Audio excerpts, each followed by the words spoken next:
Hi, my name is Dr. Kwarteng Sarfo and I am a GP registrar and I'm 28 years old. So I was born and raised in West Africa, Ghana to be specific. I came here roughly when I was 9 years old and started primary school.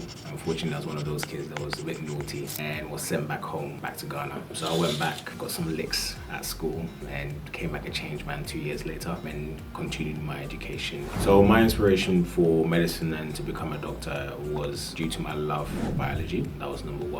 Throughout GCSE, I really enjoyed asking the question of why certain things happen in the human body. Surprisingly, it was actually from Sherlock Holmes. I loved watching Sherlock Holmes when I was younger. I took a lot of inspiration from him in terms of how he assesses situations, how he tries to gather clues from the individuals that he sees or the cases that he takes on board. And it's similar to what a doctor does in terms of when you're doing your history taking, when you're assessing the patient, you're trying to gather clues to make sense of what's going on and try to come to a diagnosis. So it was a combination of both biology and Sherlock Holmes which led me to the career that I'm currently in. So I grew up in North London, repping North London, specifically Tottenham. I then moved on to Edmonton. The demographic of individuals there was very different to what it is now. When I did make the decision to become a doctor, it wasn't something that was commonly done. And I think within my school, one of two people who decided to make that decision. So it was something new. It was a new space, but I'm glad I'd done it looking back. So the medical degree varies depending on what university you go to. So some universities would be 5 years, others such as my university would be 6 years, where you would actually do another degree. So I done a 5-year course in terms of medicine and then 1 year which we done BSc, where I done biomedical engineering. So I left university with 2 degrees, one in more medicine and another one in biomedical engineering. The roadmap from GCSE up to now has been quite a long one. Unlike other professions, you made a decision to become a doctor quite early on and requires quite a lot of preparation. So that involves doing work experience, spending some time at the hospitals and the communities just to build your CV and be confirmed that you definitely want to do medicine, which is all about helping others. Once that decision has been made, you apply for universities, you then obviously do your 5 or 6 year degree, and then at the end of that you become a qualified doctor. You do your FY1 and FY2 and then you become fully qualified essentially. And at the end of that, people typically either go to Australia, New Zealand just to go and do some extra experience there. Others may need some locum shifts as well just to build up their capital, maybe a pivotal point in time in their life such as getting married or buying a house. Once that is sorted, then make that transition to either be a doctor in a hospital, a doctor in a community such as a GP, a surgeon, or even a radiologist. So it can differ from that point on. I chose GP, which is a 3-year course. So at the end of that 3 years, I will be general practitioner, qualified, and I will be working in the community. So my grades at GCSE, I've done triple science and all of the GCSE options that were available, leaving with 5 A stars and 5 A's, which would be the equivalent of a grade 9 or 8. The current grading system. A level, I also done triple science and maths. I dropped physics at the end of A1 or AS, continued with biology and chemistry and maths in A2. And at the end of that, I did finish with an A star in chemistry and A star in maths, physics and AS. In terms of when it comes to challenges, I think I was privileged enough to be in an environment where I had other people who were aspiring to do great things. I had a friend that I aspired to hard with, and both of us were always competing, so it did really help in terms of keeping me focused when I was in GCSE. In terms of A level, there was one individual who also made a competition get the best grade at the end of the 2 years. So as you can tell, I was very competitive and still a bit competitive now. I think that's what drove me to get the grades that I. Surprisingly, the university I ended up in was the only university that actually offered me an interview. So I went to Imperial College London, which is in South Kensington. When I was applying for my options, I initially had Cambridge, UCL, and I think King's as my backup. And I think on the last day of my options, I decided to change from UCL to Imperial. A lot of UCL people wouldn't like that. I decided to make that changeover. I think at that time I was mainly focused on prestige and focused on getting to the top university. So a lot of UCL people will probably be against what I'm saying right now. So all of that, unfortunately, I didn't get any interviews for any of the other universities, despite, predicted grades and so forth, showing how competitive medicine was. But Imperial gave me a chance. The rest was history. I think the realization for a doctor and that I could actually do it came probably in the finals. I think you always have a lot of near or scare events throughout medical school with exams. Whereas when I finally passed my final exam, I was like, wow, this is actually happening. And I think it was at that point where I realized that yes, I could definitely be a doctor. And then on, it was just head down and making sure that I got the necessary grades, I had the necessary experience to make being a doctor even more of a reality. So when you graduate, you become a qualified and have another year after that called a foundation year 2 doctor. And in terms of the 2 jobs or the 2 years, they're quite similar in terms of your responsibility. So a normal day-to-day would be an 8:30 a.m. start and a 5:30 p.m. finish. Will be you ward rounds in the morning where you have a consultant who reviews these patients that you are in charge of and out a few jobs that need to be done for the rest of the day. And your job as a junior doctor is to complete those jobs and would include taking blood, ordering investigations, speaking or liaising with other specialities as well for your patients and eventually discharging them as well. If you are on different specialities such as surgery, your may look slightly different. The hours would be the same, however, maybe in theatres, helping out or assisting with theatres, with consultants or the registrars. And part of that whole foundation year 1 and foundation year 2, you will also be involved in on-calls, which will be 12-hour shifts, either weekends, on nights, or during the day as well. And usually your responsibility is to review and see patients who are coming from emergency medicine and ensure that they're appropriately prepared for the ward and the normal ward round that will occur in the morning. So your job can be quite varied, but it is challenging. It's a good opportunity to learn quite a lot over that 2-year span.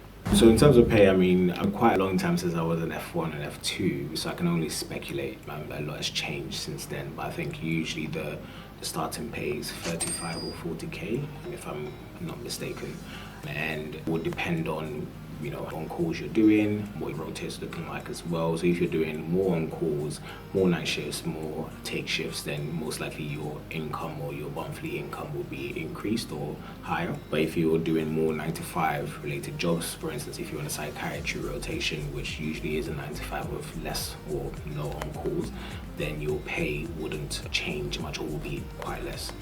In terms of progression as you move along your career, again, it differs dramatically depending on which area you go into, but generally speaking, before you become a consultant, I think the maximum that you may be on is like 65 or 60k, and then when you become a consultant, that may jump to either in the 80s or in the 90s or even 100, depending on how many hours you're in. But it can be a steady growth. Medicine is not one of those careers where you go in for the money, because you will be disappointed. But it is something that over time, as you build experience, you will be able to get that increase in pay. And that's the privilege of another sort of income. Other careers, you can't really do a bank accounting job or a bank or a locum accounting job, whereas medicine, you have something of that sort. There's always, issues of staff, there's always multiple that need to be seen. So half of the time there's usually going to be a shift that is available out there, and that will be at an increased rate compared to what you normally receive as salaried junior or salaried registrar. So usually that's a slightly increased amount in order to entice people to come and work those extra hours. And hours can be anything from 12 hours, 10 hours, 8 hours. It may also vary as well. You could be doing similar things to what you would do as a junior doctor or as a registrar. In cases you may be helping with surgeries, and some of the other locums that you may be doing is, for instance, completing discharge letters that have been, GPs in the community would require. Being a doctor comes with its challenges. I think no days are the same. Be challenging in terms of you find yourself in conversations you have with patients. A lot of time we deal with death and situations where patients are quite significantly unwell and we have to break the news to members. There are also other challenges in terms of time, making sure that you are doing well in your career, as well as spending adequate amount of time with family, friends as well, and also doing the non-work related side of life as well. But overall, it is quite rewarding, especially when you see patients who come in significantly unwell, leaving on their own with smiles. So in that sense, it is rewarding. But I think being a doctor is a enjoyable profession. There are obviously difficulties, as with every other career, in terms of time, in terms of money. But of course, at the end of the day, we do this job in order to benefit patients and in order to ensure that patients are looked after. There have been multiple occasions where I've been mistaken for a nurse. I don't know, is sometimes there's people's innate biases, and I've never really taken it too seriously. I can make mistakes and these things do happen, but I always try to correct love as well, and ensure that people understand that people of my skin color can also be in the top of their fields, can also be doctors as well. But there will be multiple cases in future, I probably would experience as well, especially my female colleagues who are doctors who are also black. They tend to always be mistaken for nurses as well, or healthcare assistants. Not that that is wrong, but obviously if you do, 6-year course or degree yourself in being a doctor, I think that you want to hear at the end of the day, especially when you've committed so much time into it. I'll say the best thing about my career would be the impact that I have in my community. Within church specifically, I'm one of a few doctors that are out there. I really do enjoy the times where, family, friends, church members who would stop me and say that, hey, I have X, Y, Z going on. Can you give me some advice or some pointers? And sometimes it's something so simple that I can easily give some advice on, or it can be something that can point them in the direction of their GP, or certain things that they can ask their GP about in order to help them come to a conclusion or answer. So I think I really do love the community aspects of job, and why I even chose general practice, because I feel like with general practice, you know of everything, and you are a community doctor, you are the doctor that. So I would say the best thing about my profession will be being able to have an impact in the community. It is annoying when it's happening, especially when I'm asked by aunties and uncles at the church I'm at advice, but I think looking back, it's always nice to be in that position to be able to give simple advice, or even point them into a direction or somewhere they can get that extra information or a conclusion or answer to their question. So I do definitely enjoy the community aspect, and it's actually part of the reason why I practice, because as a general practitioner or a GP, you are the doctor that your community sees. And in terms of your breadth of knowledge, you have knowledge in various different specialities, although it may not be depth of that knowledge, but you have a wide range of knowledge, so you can help quite a lot of people or point them in directions that will be able to give them answers. So I think the community aspect of this job is definitely something that I would say is the best aspect of it. So Wes, I'll say there are a few great things about this profession. I think one that comes to mind is at times it can be quite difficult to have a life outside of the profession, especially if you want to progress and do well, and with spending time in the profession, spending time at work, doing revision on the side. Sometimes your time outside of work is very limited if you're working or revising, and the result, you never make time for family, make time for friends, and that can be quite an important aspect of people's lives. So it's something that whenever people are considering going into the field of medicine or wanting to be a doctor, always something to consider how the career choice that they make is going to impact their life outside of work, because at the end of the day, there is more to life than just work. And I think people should definitely strive to make for family and friends and for activities as well. Yeah, we've multiple situations where I've had to break bad news. It's the bread and butter of being a doctor, and it is challenging and it is difficult, but I think being able to do it with grace is so important. And I've instances where I've had patients who are the same age, same ethnicity, or same background as my mother, so a lot of similarities or familiarity as well. At times it can be difficult to break such bad news to these individuals, but you kind of have to push ahead and make sure that you do it to the best of your ability and do it with warmth and as well. So it can be challenging breaking news, but I think it's part of being a doctor. Unfortunately, in a profession where bad things do happen, and it's not just going to be all glamour, and we have to have those difficult conversations, but it's about practice, taking time, and allowing people to actually soak in the information that's been given to them as well. I would agree that being a doctor definitely had its benefits in terms of trying to woo my partner and her family. I'm sure she would probably disagree, but I think being in such a prestigious career or having a prestigious job, especially family or African family members as well, because seen as one of the careers that's quite high esteem, such as, you know, lawyer, accountants and so forth. So I think it definitely did have a part to play, but I'm hoping that there are other aspects of me that they also loved as well. I think taking in the current setup and the current way in which it was going, my advice to my younger self would be to be creative, to your fingers in multiple pies.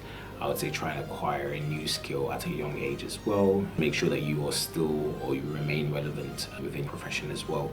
Because although outside IT there's a lot of development in terms of coding, the similar thing is happening within medicine as well. And I think doctors need to become more than just doctors. So I think if I was to go back in time, and advice to my younger self would be to obviously put your head down and make sure you get the necessary degree for medicine. Also try to acquire more skills as you go. So I'm currently in my second year of my GP training. I would finish, God willing, in a year's time after this year ends.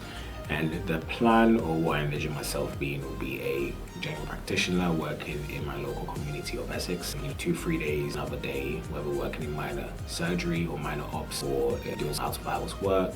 Just kind of that I have a good breadth of skills that I provide for my community as well. So I think that's how I see myself in the next couple of years. So I can be found at all platforms, so Twitter, TikTok, Instagram, Facebook, and all you have to do is search at the @ DRSARFO.